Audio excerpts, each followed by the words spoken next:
All right, please welcome to LIV Golf Dallas Media Center, the Legion 13 team with Captain Jon Rahm and his teammates Tyrrell Hatton, Caleb Surratt, and Tom McKibben.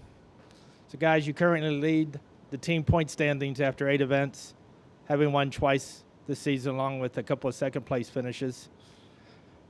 Jon and Tyrrell, you guys come off top 10s at the U.S. Open.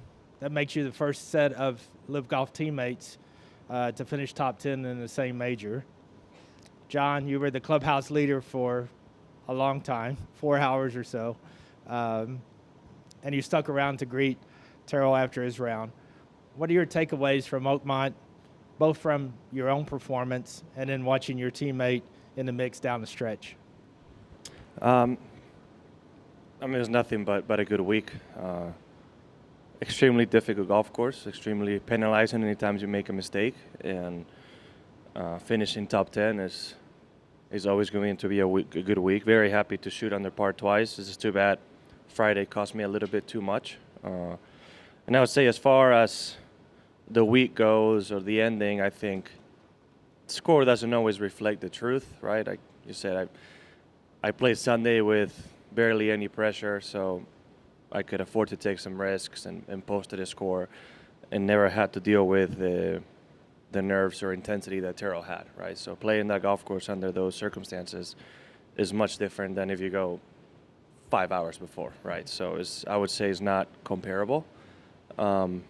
He played fantastic golf, and honestly, I was pretty apparent to me I wasn't going to win it. I mean, there was too many good players, and somebody was going to post a lower score, but it's one of those things where you have to stick around just in case, and obviously I was also staying around hoping that Tyrrell would win it, right? Which it is unfortunate that such a good week for him came down to arguably one of the unluckiest breaks I've seen in golf, for his drive in 17 to land on such a severe downslope in the rough and not even move 2 feet forward in the bunker. It's a big difference, right? And there's no guarantee any time of winning, but if that ball would have been in the bunker, he definitely would have had a much better chance of giving it a go.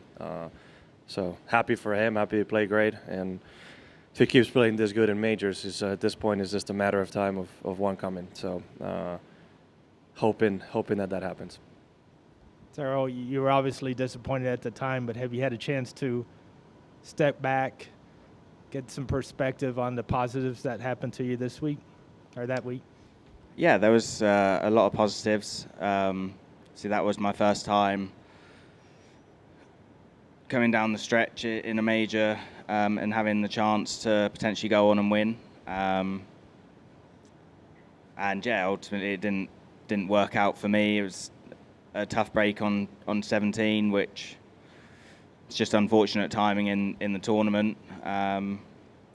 I can deal with making bogey on 18 because I didn't hit a great tee shot there, and that's just kind of one of those things that happens. But it was nice to finally have that feeling of having a chance to win, to be honest. I think that was my 41st or 42nd major, so it's fair to say that I've had enough experience now. And yeah, golf's a stupid game. Like, I didn't do anything different. I didn't try any harder or anything like that. I happened to play well that week, and I've proven in the past that if I play well on a given week, wherever I'm playing, I'll give myself a chance to win the tournament. What was it like to have Jon waiting there for you after your round? That seems to really epitomize the team spirit of Legion 13. Yeah, it was great. I really appreciated Jon. I mean, I know he had another reason to hang around as well. But no, it was nice to see Jon after the round, and yeah, he said some nice words to me, which meant a lot, and yeah, I appreciated that. So Caleb, you're currently leading the league in putting. How many times a day do you remind the other teammates of that fact? Say it again, sorry? You currently lead the league in putting this Yeah. year. How many times a day do you tell the other guys about that? Not much. No. I'm focusing on hitting more greens so I can hopefully maintain that putting average, but doing it, hitting more greens. That's my big goal right now. So, no, I don't brag about it too much. How would you say your form has been this season? Yeah, it's been tough. I think I've put myself in a position that I've wanted to a lot more often. The start of tournaments, in Mexico and down the stretch, having a decent chance on the back nine, and then starting the week off nicely in Korea. There's times where I feel like, and even the first event in Riyadh, where I've gotten off playing really how I want to, been in the right headspace, and just kind of hit a few unfortunate roadblocks here and there. And, I just know that if I keep doing the right stuff and continue to try and make it more simple for me, I'm going to continue to get to where I want to be. It feels like I've definitely underachieved to my standards of what I want, but at the same time, I think I'm starting to learn that maybe trying a little too hard and wanting it yesterday could be what's holding me back a little bit. So honestly, just trying to realize where I am, realize 3 years ago in my life, I would have killed to be in the position I'm in now, and just, start looking at it that way, not putting any pressure on myself, and just go being me, because I know that that's more than good enough. So last week you were in Chicago, and you said skill will never overpower your mentality. And you said you learned that from Jon. Can you expand on that and the benefits of working with Jon and Tyrrell? Yeah, I don't know. I think, we've talked about, mindset a little bit, right? And it feels like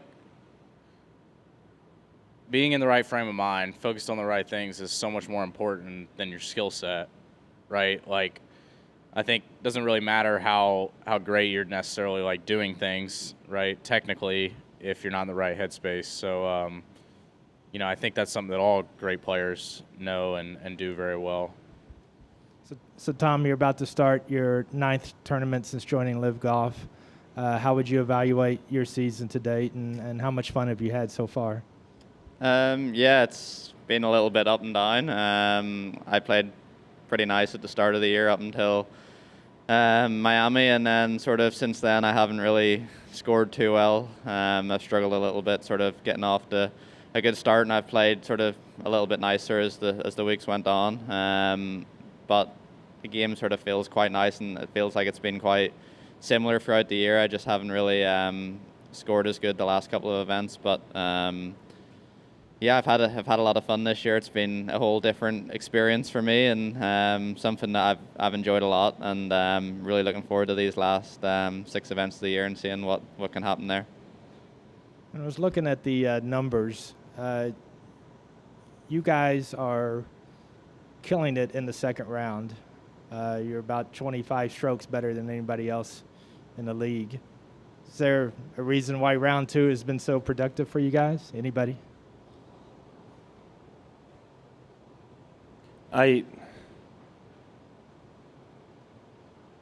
would say mainly because, especially the last few weeks, I think overall we've struggled in round 1. So I think too, you just see a bit of that bounce back, putting ourselves back in position. That being the main reason, I would say. Nothing special over Saturdays, right? It's just I think none of us are played our best on a Friday, and the next day you see a bit of a reaction of wanting to be in that position. All right, we'll open it up for questions. Matt, over here. Jon, so you've had a good season in terms of ball striking. Results are all great. What would need to happen for you over the last 2 months for you to consider this to be a successful season in your career? It's always a tricky answer, but I would expect to win at least one and give myself a chance for the individual title. But with Joaquin winning 4 times, I'm going to need a good effort down the stretch this year. So I was closer when I did it last year. This year it's going to be a little bit harder. So at this point, I would say get myself actually with a chance to win going to the last 9 holes on Sunday, not an outside chance 3 to 4 shots back, and then hopefully get it done once or more times if possible. looking a little bit ahead, kind of to the Open Championship, where you've won twice on Irish Links courses. Do you think that's a course and a setup that should suit you? I like Royal Portrush. Last Open there, I did well. I played a British Am there and had nothing but a good experience. It's a bit of a unique links because you don't usually have elevation changes in links golf, and it's not that it's massive, but that first hole you have anywhere between a wedge to a 7-iron with a massive upslope and massive crosswinds. That's not something you usually see, right? The 5th hole severely downhill. Even the 7th going down and up is not something you usually see. And then 16, 17, 18 with like having to go over cliffs and fall-offs and elevation changes. It's not something you usually get to practice in links golf, right? Usually it's perfectly flat, and that's not, it's other elements to worry about. So that's what makes Portrush, to me, a little bit more special. It's a fantastic golf course where, like every other major, you have to do everything well, right? And I've been lucky enough to play well in Ireland and Northern Ireland, so I'm hoping that can carry on over into a major championship as well. Thanks. James with the KSWO. Yeah, this is for Jon and Tyrrell. Y'all finished both in the top 10 at the U.S. Open. Given this is a couple weeks out, how do you capitalize on the momentum of that tournament? I mean, I'd say even though we've had a week off since then, at this point in the season, for me anyway, I had Monday and Tuesday off, and then I was hitting balls again from Wednesday and just try and keep the same feelings that I had at the US Open that worked well, and certain things in my swing that we'd seen in the build-up to that we were trying to make a little bit better, and just trying to keep grooving that. And yeah, I mean, I played a couple of rounds at home last week and felt like I generally hit the ball pretty nicely. The thing for me is if I feel in a comfortable space, I just want to keep doing it regularly. I'm not the kind of player that can have a bunch of time off and just go straight back into it and all is well. So I guess little and often is the way forward for me. But yeah, I mean, we'll see how I go this week, trying to maintain the same feelings from the US Open and last week practicing, and like always, we'll try our best. And then for Tom and Caleb, kind of what is your initial thoughts on the course? What are you guys seeing? And obviously the heat's going to be somewhat of a factor because it's going to be about 100 degrees. How do you all adjust to that? Yeah, it's really good. I'd say it's perfectly maintained. I've actually spent a decent amount of time here in the past, and this is definitely the best I've seen it. After the first look yesterday, I definitely think it'd be pretty tough. Good challenge. You got to leave it in the right spots and be aggressive when you get the chances. So pumped for the go at it. Yeah, very similar to what Caleb said. It's in perfect condition. Greens are really nice. Fairways are nice to hit off. I'd been here once before a long time ago, and I remember how hard it was. And yesterday playing 9 holes definitely reminded me that it's going to be a good test of golf this week, and something that I think we're all looking very, very forward to. All right, Art Strickland. Hey, Jon, you've been in the game a long time, and you know kind of the value of personal relationships with people and sponsors and everything like that. Can the personal relationship that Scott O'Neill has with the new tour CEO, Brian Laswith, the relationship going back to business, can that help the two tours, the fact that those two guys have a relationship of some sort? I feel like that's a question for obviously both the CEOs, right? Whatever I say is speculation. It's not what they know.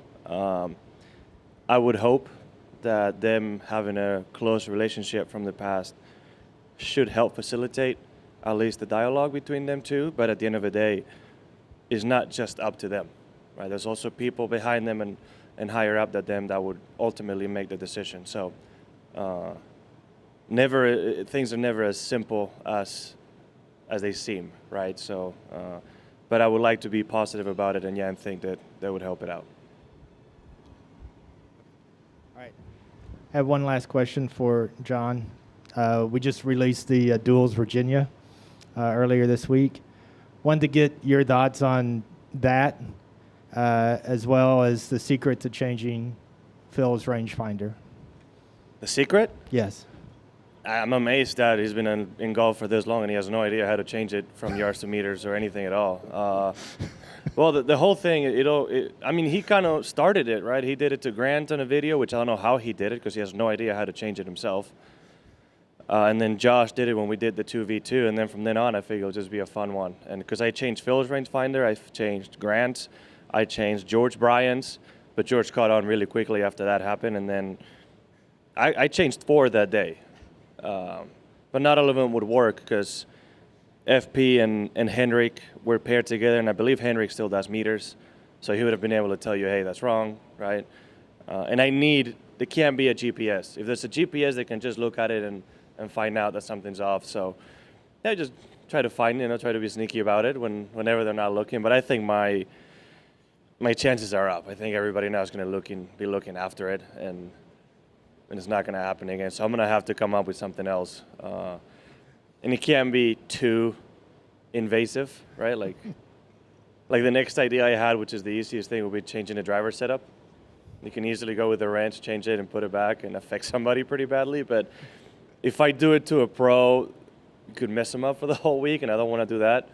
And if you do it to the wrong pro, even as though it's fun in games, it would be bad. So I need to find something else to just have a little bit of lighthearted fun. Did you enjoy it? Huh? Did you enjoy Yeah, of course. It's a lot of fun. It's fun to be a part of. It's a bit of competition before the tournament, which will never hurt, right? To practice in actual competition when there's something on the line, even though it's a scramble. I enjoy it. I think it's something outside the ordinary, and I think it's good for the viewership. It's good to grow the game, and I've spent quite a bit of time with some of the YouTubers. They're all great golfers in their own right, and a lot of fun to be around. So I think it's, at least for me personally, bringing another positive aspect to the game.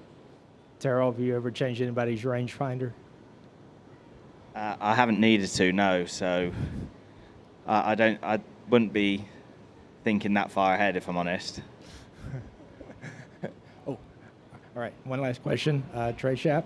Tyrrell, obviously, amateur golfers saw what you went through on the 17th hole. How would you speak to them and junior golfers about how to put that behind you on the biggest stage in the world? You've probably asked the wrong person out of the 4 that are sat up here. I was going to say, there's 2 of us that shouldn't answer that question.